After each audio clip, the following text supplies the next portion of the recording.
അപ്പോൾ ഓരോ തവണയും പാകിസ്ഥാനിൽ പട്ടാള അട്ടിമറി നടക്കാറുണ്ട്. 1958 ഒക്ടോബർ 27-നാണ് ആദ്യത്തെ പട്ടാള അട്ടിമറി പാകിസ്ഥാനിൽ നടക്കുന്നത്. അന്ന് സൈന്യാധിപനായിരുന്ന അയ്യൂബ് ഖാന് പ്രസിഡന്റായിരുന്ന ഇസ്കന്ദർ അലി മിർസയെ അട്ടിമറിക്കുന്നു. എന്നിട്ട് 13 വർഷം പ്രസിഡന്റായിട്ട് നിൽക്കുന്നു. അടുത്ത രണ്ടാമത്തെ അട്ടിമറി ഉണ്ടാകുന്നത് 1977 ജൂലൈ 5-നാണ്. അന്ന് ഈ പറയുന്ന സിയാ ഉൾ ഹക്ക് എന്ന് പറയുന്ന ഭരണാധികാരി പ്രസിഡന്റായിരുന്ന സുൽഫിക്കർ അലി ഭൂട്ടോയെ അട്ടിമറിക്കുന്നു. ഏതാണ്ട് 11 വർഷത്തോളം അദ്ദേഹവും രാജ്യം ഭരിച്ചു. ഒടുവിൽ സുൽഫിക്കർ അലി ഭൂട്ടോയെ തൂക്കിക്കൊല്ലുന്നു.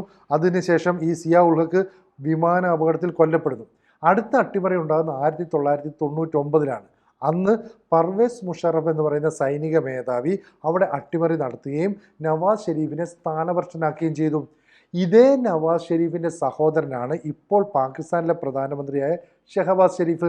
അതുകൊണ്ട് അദ്ദേഹം പറഞ്ഞു, നിന്നെ അസീം മുനീർ അട്ടിമറിക്കാനായിട്ട് ശ്രമിക്കുകയാണ്. കാരണം അയാൾക്കും ഒരു പാക് ഭരണാധികാരിയായി മാറാൻ ആഗ്രഹമുണ്ട്. കാരണം തൊട്ട് മുമ്പുണ്ടായിരുന്ന ഭരണാധികാരിക്ക് വലിയ 250 ഏക്കറോളം സ്ഥലവും ഒക്കെ കൊടുത്തിട്ടാണ് അയാളെ റിട്ടയർ ചെയ്യിച്ചത്. അതായത് ജനറൽ ഖമർ ജാവേദ് ബാജ്വ. അപ്പോൾ 240 ഏക്കറോളം കൊടുത്തു. അയാളും കുടുംബാംഗങ്ങളും എല്ലാം സമ്പന്നരായി. അപ്പോൾ പട്ടാളത്തിൽ നിന്ന് റിട്ടയർ ചെയ്യുന്നവർക്കെല്ലാം തന്നെ വലിയ തോതിൽ ഭൂമി നൽകുക എന്നുള്ളത് അവിടുത്തെ ഒരു സർക്കാരിൻ്റെ രീതിയാണ്.